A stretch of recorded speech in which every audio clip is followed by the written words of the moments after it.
آج ہم بات کریں گے سیٹینک ورسز کے حوالے سے کہ یہ سیٹینک ورسز کیا ہے اور اس کی کیا حقیقت ہے۔ تو یہ ایک کلیم ہے جو کہ غلط ہے کہ بھئی شیطان کی طرف سے بعض آیات الہام ہو گئی تھی نبی صلی اللہ علیہ وسلم کو، اور یہ ایک غلط روایت پر مبنی ہے یہ بات، اور اسی بات کو لے کر یہ ایک کتاب بھی ہے کہ سیٹینک ورسز جو سلمان رشدی نے لکھی ہے۔ تو جن لوگوں کو مطلب اسلام کے بارے میں اگر کسی کو غلط باتیں پھیلانی ہوتی ہے تو وہ اسی طرح کی چیزوں کو لیتا ہے کہ جس سے کہ وہ فالس کلیمز، غلط باتوں کو اسلام کو ڈسپروف کرنے کی وہ کوشش کر سکے، تو وہ انہی طرح کی چیزوں کو لیتا ہے، تو جس کی ایکسپلینیشن میں آج پوری دے دوں گا۔ تو سب سے پہلے یہ جو ایک روایت ہے، یہ واقعہ ہے جس کو واقعہ غرانیق بولتے ہیں، کہ جس کے اوپر یہ مطلب پوری بات ہے کہ بھئی یہ شیطان نے جو ہے بعض آیتیں الہام کر دیں نبی وسلم کو۔ تو یہ واقعہ ہے کہ جب نبی وسلم آیات سورہ نجم کی تلاوت کر رہے تھے قریش کو، تو جب نبی وسلم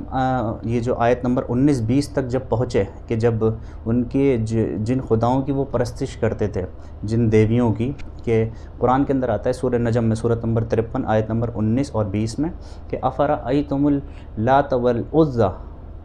کہ کیا تم نے غور نہیں کیا لات پر اور عزیٰ پر،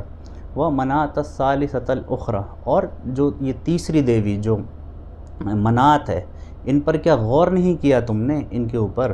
یعنی کہ یہ لوگ اللہ تعالیٰ کو ایک اللہ کے بارے میں یہ گمان کرتے تھے، یہ بات رکھتے تھے کہ اللہ کی یہ بیٹیاں ہیں، یہ اللہ تعالیٰ کی بیٹیاں ہیں، اور اللہ اور خود یہ بیٹے چاہتے ہیں اور اللہ کے لیے یہ بیٹیاں منسوب کرتے ہیں کہ اللہ کی بیٹی ہیں۔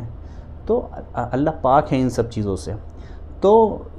جو یہ واقعہ ہے، واقعہ غرانیق، اس کے اندر آتا ہے کہ بھئی کہ اس کے بعد ان آیات کے بعد ان کے ذکر، یہ جو دیوی مطلب یہ جو منات ہیں، لات عزیٰ، اس کے بارے میں جب یہ 19-20 آیت کے بعد شیطان نے الہام کر دیا، کیا الہام کر دیا کہ تلک الغرانیق العلیٰ، کہ یہ تو اعلیٰ غرانیق ہے، اور وَإِنَّ شَفَاعَتَهُنَّ لَتُرْجَىٰ، اور ان کی شفاعت کی امید رکھی جائے، یعنی کہ ان کی شفاعت اللہ کے نزدیک مقبول ہوگی، تو اور یہ اعلیٰ غرانیق ہیں، یعنی کہ ان کی تعریف ہو گئی۔ مطلب اس واقعے کے حساب سے واقعہ غرانیق جو ہے، تو شیطان نے کیا آیت الہام کر دی اس واقعے کے حساب سے کہ یہ جو لات عزیٰ، یہ جو جن دیویوں کی یہ پوجا کرتے ہیں، یہ اعلیٰ غرانیق ہیں اور ان کی شفاعت اللہ کے نزدیک مقبول ہوگی۔ تو یہ واقعہ جو ہے یہ صحیح نہیں ہے، اور اس کو ڈسکلیم کیا ہوا ہے اس واقعے کو، یہ صحیح روایت نہیں ہے یہ واقعہ۔ اور جو فردر جو آیت جو اس کے مطابق فردر جو کلیم آتا ہے کہ یہ جو پھر آیت نازل ہوئی کہ اللہ، یہ جو آیت نازل ہوئی پھر سورہ حج کی صورت نمبر 22 آیت نمبر 52، ہم اس پر اب غور کریں گے اور سمجھیں گے۔ پہلی چیز تو یہ صحیح روایت ہی نہیں ہے نا، اور کہا گیا کہ بھئی یہ اللہ تعالی نے یہ آیت نازل کری قرآن کے اندر کہ وما ارسلنا من رسول ولا نبی الا اذا تمنا، کہ اللہ تعالیٰ نے کوئی رسول اور نبی نہیں بھیجا کہ اذا تمنا، کہ جب کہ وہ تمنا کرتا ہے، یعنی کہ تمنا خواہش، عزم ہے نا۔ تو القی الشیطان فی امنیتہ، تو شیطان کیا کرتا ہے اس کے عزم کے اندر۔ تو یہاں پر جو سمجھنے والی بات ہے کہ وہ یہ ہے کہ یہ جو تمنا کا جو الفاظ ہے، یہ جو لفظ ہے، اس کو بعض لوگ نے سمجھ لیا کہ بھئی یہ روایت مطلب یہ تلاوت کے معنی میں، یا یہ قرات کرنے کے معنی، کہ جب کوئی رسول جب تلاوت کرتا ہے تو شیطان اس کے اندر اس طرح سے الہام کر دیتا ہے۔ تو یہ حالانکہ جب آپ ورڈ دیکھیں گے، تمنا اور بھی جگہ قرآن میں یوز ہوا ہے، تو اس کا تمنا کا ورڈ جیسا ہم اردو میں بولتے ہیں کہ بھئی تمنا خواہش کرنا، تو یہاں پر انبیاء اور رسولوں کا جو تمنا کرنا ہے وہ یہ ہے کہ ان کا جو عزم کہ اللہ کا کلمہ اونچا ہو، اللہ کے دین کو لوگوں تک پہنچایا جائے، اس کے اندر جب شیطان اڑنگا ڈالتا ہے، رکاوٹیں پیدا کرتا ہے، تو اس کو کہا گیا القی الشیطان فی امنیتہ۔ اور پھر فرمایا کہ ینسخ اللہ، کہ اللہ تعالیٰ اس کو نسخ کر دے گا، یعنی کہ اس کو ہٹا دے گا، کہ یہ جو شیطان جو یہ اڑنگا ڈالتا ہے کہ فینسخ اللہ یلقی الشیطان، کہ اللہ تعالیٰ یہ جو القا، یہ جو شیطان کا القا ہے، یہ جو شیطان جو اڑنگا ڈالتا ہے، یہ جو رکاوٹ پیدا کرتا ہے، اللہ اس کو نسخ کر دے گا، اس کو جو ہے ہٹا دے گا۔ تو اگر ہم اس ورڈ پہ غور کریں تمنا، تو قرآن کے اندر قرات کا ورڈ یوز ہوتا ہے، تلاوت کا ورڈ یوز ہوتا ہے کہ الذین یتلون الکتاب واذا قرئ القرآن، جب قرآن پڑھا جائے تو اس کو سنو۔ تو جگہ جگہ پر جہاں قرات کا ورڈ کلیئر ہے قرآن کے اندر، اور یہاں پر اس کا یہ معنی نہیں ہے، اور اس کو جب اس ٹریڈیشن سے، یہ جو غلط روایت ہے، اس سے ملا دیا گیا، تو لوگوں نے بات یہ سمجھی کہ بھئی یہ شیطان نے نبی صلی اللہ علیہ وسلم کو آیات ایسی الہام کر دیں، جو کہ بالکل غلط ہے۔ یہ اس آیت کا آپ جو ہے صحیح ترجمہ بھی آپ کریں گے تو یہ بات وہ نہیں بنتی، بات یہ بنتی ہے کہ جو اولو العزم،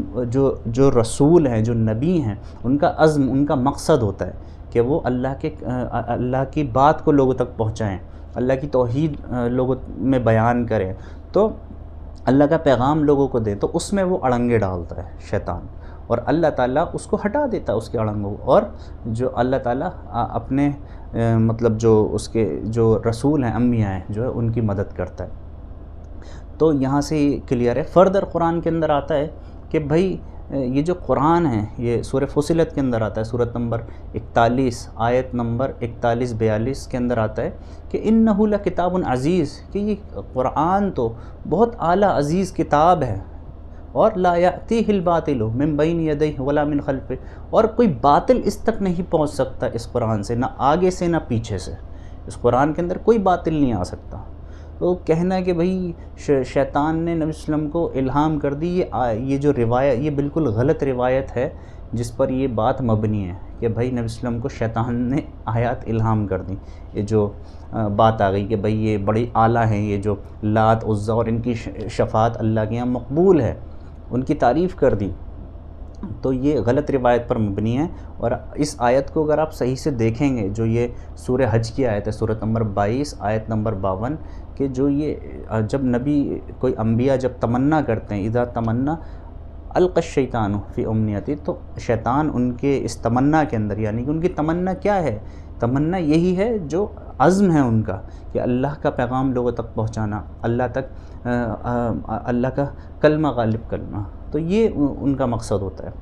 تو یہاں سے پتہ چلتا ہے، اور فردر قرآن کے اندر اسی سورہ نجم میں شروعات میں ہی آتا ہے کہ ما ضل صاحبکم وما غوا، کہ تمہارا صاحب، تمہارا ساتھی، نہ وہ بھٹکے ہیں، نہ بہکے ہیں، اور وما ينطق عن الهوى ان هو الا وحی یوحی، وہ اپنی خواہش سے کچھ بیان نہیں کرتے، مگر یہ ایک وحی ہے جو نازل کی جاتی ہے ان کے اوپر، اور اس کے اندر کوئی باطل نہیں آ سکتا۔ تو ان آیات سے کلیئر ہے کہ بھئی ایون آپ اس قرآن کی آیت کو بھی دیکھ لیں تو اس سے کہیں ثابت نہیں ہوتا اس طرح کی چیز کہ قرآن کے اندر اس طرح کی بات آ سکتی ہے۔ اگر ایسا ہوتا تو پھر تو اگر شیطان کا یہی کام ہوتا تو شیطان تو کچھ بھی بتا دیتا۔ قرآن کے اندر بہت ایسی چیزیں ہمیں مل جاتی ہیں قرآن میں جو کانٹراڈکٹ کرتی قرآن کی جو تعلیم ہے آپس میں، بٹ ایسا نہیں ہے۔ لیکن قرآن کی جو توحید کی تعلیم ہے وہ ایک دم کلیئر ہے، اس میں کہیں سے یہ چیز آپ کو نہیں ملے گی، اس میں شرک کا کوئی ایلیمنٹ نہیں ملے گا، وہ کلیئر ہے ایک دم جو میسیج ہے۔ کہیں پر بھی آپ قرآن میں دیکھ لیجئے، اگر ایسا ہوتا کہ شیطان کے پاس یہ طاقت ہوتی کہ وہ کہ نبی کو یہ الہام کر دے اپنی طرف سے کچھ آیات، تو پھر تو کچھ بھی آ سکتا تھا۔ لیکن اللہ کیا کرتا ہے، اللہ نے مطلب جو یہ رکاوٹیں ڈالتا ہے شیطان، تو اللہ کیا کرتا ہے، اپنے انبیاء کی مدد کرتا ہے، اور یہ مطلب ان کے جو مقصد ہیں ان کا مقصد کیا ہے کہ اللہ کا پیغام پہنچا، ان کی مدد کرتا ہے اللہ تعالیٰ، اور شیطان جو اڑنگے ڈالتا ہے اس کو اللہ تعالیٰ باطل کر دیتا ہے۔ فَيَنْسَخُ اللَّهُ مَا يُلْقِي الشَّيْطَانُ، کہ جو بھی یہ شیطان اڑنگے ڈالتا ہے اللہ تعالیٰ اس کو ہٹا دیتا ہے۔ تو امید ہے کہ یہ بات سمجھ میں آئے گی۔ تو یہ فالس، جو یہ جھوٹی غلط روایت ہیں، اس کو اٹھا کر لوگ مطلب وہ تو ڈھونڈتے ہیں لوگ کہ کس طرح سے قرآن کے بارے میں غلط بات پھیلائی جائے، تو وہ اس طرح کی روایات کو اٹھا کر جو ہے پیش کرتے ہیں۔ تو امید ہے کہ بات سمجھ میں آئے گی۔ وَمَا عَلَيْنَا إِلَّا الْبَلَاغُ الْمُبِينُ۔